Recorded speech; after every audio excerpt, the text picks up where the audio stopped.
Hello everyone, आज की video में हम क्लास 9th की आपकी इंग्लिश की वर्कशीट नंबर 6 सॉल्व कर रहे हैं, जिसकी डेट है आपकी 20 अप्रैल 2021। आज की वर्कशीट में आपका पैसेज दिया गया है बच्चों, और उससे रिलेटेड कुछ क्वेश्चंस दिए गए हैं। सबसे पहले हम पैसेज पढ़ लेते हैं। Global warming is a serious issue and we all need to think about it collectively. तो आज के टाइम पे ग्लोबल वार्मिंग सबसे बड़ी प्रॉब्लम बनती जा रही है। इसका जो सॉल्यूशन है वो हमें ढूंढना पड़ेगा, ठीक है, और मिलजुल कर ढूंढना पड़ेगा। The reason for it the increased human activity, और इसका जो रीज़न है वो क्या है? ह्यूमन की जो एक्टिविटी है वही है, ठीक है। ह्यूमन की एक्टिविटी आजकल आप देखो तो कितना ज़्यादा वो हमारे एनवायरनमेंट को नुकसान पहुंचा रहा है। हम जो रिसोर्सेज है उसका यूज़ करते जा रहे हैं और उसका कोई सॉल्यूशन नहीं निकाल रहे हैं।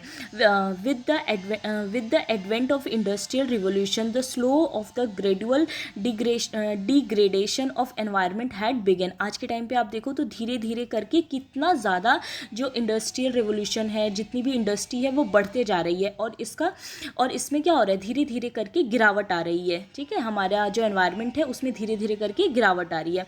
Now we can witness around us the climate change. तो हम आज के टाइम पे विटनेस हैं, हमारे यहाँ पर जितना भी क्लाइमेट चेंज हो रहा है, राइजिंग टेम्परेचर, आप देख ही रहे हो कि जो टेम्परेचर है वो कितना ज़्यादा बढ़ रहा है। इसके अलावा डिस्ट्रीब्यूटेड वाटर वेदर पैटर्न्स, इसके अलावा वेदर हमारा कितना ज़्यादा चेंज हो रहा है। Why do we need to worry about it and what can we do to save our earth. तो हम देखेंगे कि इसको मतलब इसके लिए वरी होना, यानी इसके लिए चिंता जाहिर करना हमारे लिए क्यों ज़रूरी है, और इसके अलावा हम क्या कर सकते हैं जिससे कि हम अपने अर्थ को सेव रख सकें। तो सबसे पहले है कि हम इम्पैक्ट्स देखते हैं कि some of expected impacts in our life are. सबसे फर्स्ट है डेंजर टू आवर होम्स। हमारे जो होम्स हैं वो क्या है, वो डेंजर में है because of floods and fires. Outdoor work could become unbearable, higher electricity bill and more blackouts. इसके अलावा आप देखो तो दिन प्रतिदिन क्या हो रहा है कि हम मतलब जितना भी आपका डिज़ास्टर है उसमें ही फंसते जा रहे हैं। इसके अलावा जितनी भी हमारी आउटडोर चीज़ें होती हैं, जो वर्क होता है, उसके लिए हम नहीं जा पा रहे हैं। इलेक्ट्रिसिटी की अगर हम बात करें तो वो बढ़ता ही जा रहा है, ठीक है। राइजिंग टैक्स बढ़ते जा रहे हैं, हमारे जो कर है वो बढ़ता जा रहा है। मोर एलर्जी एंड हेल्थ रिस्क, कितना ज़्यादा लोगों को एलर्जी होने लगी है आजकल, ठीक है। उसकी वजह से कितने सारे हेल्थ इश्यूज आने लगे हैं। Food will be more expensive and variety में सफ़र। आज के टाइम पे जो खाना है बच्चों वो कितना ज़्यादा महंगा होता जा रहा है, और उसकी जो क्वालिटी है वो बिल्कुल ज़ीरो है। तो वैरायटी तो सफ़र कर रही है, लेकिन जो महंगाई है वो बढ़ते जा रही है। वाटर क्वालिटी कुड सफ़र, जो पानी है, ठीक है, पानी का भी जो क्वालिटी है वो क्या हो रहा है, ख़राब होता जा रहा है। आउटडोर एक्सरसाइजेस की अगर आप बात करें तो वो बिल्कुल ही बंद है। इसके अलावा जितना भी हमारा मनोरंजक वाला जो काम होता है, जितने भी हमारे स्पोर्ट्स हैं वो भी कम होते जा रहे हैं, क्योंकि हम उतना बाहर नहीं जा रहे हैं। Will become more difficult and there would be distributed in travel. इसके अलावा ट्रेवल में भी हम बहुत ज़्यादा सफ़र कर रहे हैं। उसके बाद है now let's what can be done about it. अब हम देखते हैं कि इसके लिए हम क्या क्या कर सकते हैं, जैसे कि less focus on economy growth, higher tax, हमें जो टैक्सेस हैं वो बढ़ा देने चाहिए। इसके अलावा सब्सिडीज़ ट्रांसपोर्ट कर देना चाहिए, वर्क लेस करना चाहिए।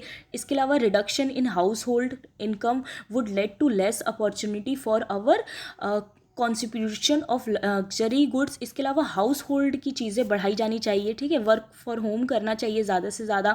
Think locally keeping in mind the impact of farming, energy production and waste disposable extra. Learn about nature and look after it. Learning and application and respecting nature and technology advance must be used in conjunction with lifestyle change. हमें थोड़े थोड़े अपनी lifestyle में changes लाने चाहिए, ठीक है। Environment को सेव रखना चाहिए। Together we can make a difference. तो अगर हम मिलजुल कर काम करें तो इस चीज़ों को कहीं ना कहीं कंट्रोल रख सकते हैं। आज की भी सिचुएशन की हम बात करें तो इतना ज़्यादा रिसोर्सेज यूज़ हो रहा है कि आप देखिए कितना ज़्यादा असंतुलन बढ़ता जा रहा है, ठीक है। हमारा जो अर्थ है उसके ऊपर कितना ज़्यादा असंतुलन बढ़ता जा रहा है। तो ग्लोबल वार्मिंग की वजह से भी बहुत सी प्रॉब्लम आ रही है। तो इसके लिए हमें कुछ ना कुछ तो करना ही पड़ेगा, कुछ ना कुछ तो सोचना ही पड़ेगा, ठीक है। उसके बाद आपके यहाँ पे क्वेश्चंस दिए गए हैं, जैसे फर्स्ट है to address the issue of global warming we need to, तो इसमें ऑप्शन सी है जो वो करेक्ट हो जाएगा, ठीक है। टेक एक्शन, ठीक है, रिस्पॉन्सिबली एंड कोलैबोरेटिवली। उसके बाद सेकंड है the passage convey us a message to, तो इसमें ऑप्शन नंबर डी ये, ठीक है, फर्स्ट और थर्ड ठीक हो जाएगा। फर्स्ट है हमारा बी अवेयर और थर्ड है हमारा ब्रिंग द चेंज। फिर थर्ड है the phrase think locally refer to, ये किसको रेफर करता है बच्चों, ये रेफर करता है आपका ऑप्शन सी जो है ना ये, ठीक है। फिर फोर्थ है the write up attempts to dash, तो इसमें भी आएगा हमारा अवेयर द रीडर्स, ओके। उसके बाद नेक्स्ट है which word in the passage correspond to being intolerable, तो इसमें भी हमारा ऑप्शन सी ही रहेगा। और लास्ट वाला जो है आपका technology advance must be used in conjunction with lifestyle change, this statement refers to हमारा maintaining a balance between technology and lifestyle, तो हमें टेक्नोलॉजी में और लाइफस्टाइल में थोड़ा सा बैलेंस करके चलना होगा, थोड़ा थोड़ा अपनी लाइफस्टाइल को चेंज करना होगा, ओके। तो फर्स्ट का आंसर था हमारा सी, ठीक है, फिर था डी, फिर सी, फिर सी, फिर सी और लास्ट में डी, ओके। तो ये थी आज की आपकी वर्कशीट, आई होप आपको अच्छी लगी हो, थैंक यू सो मच।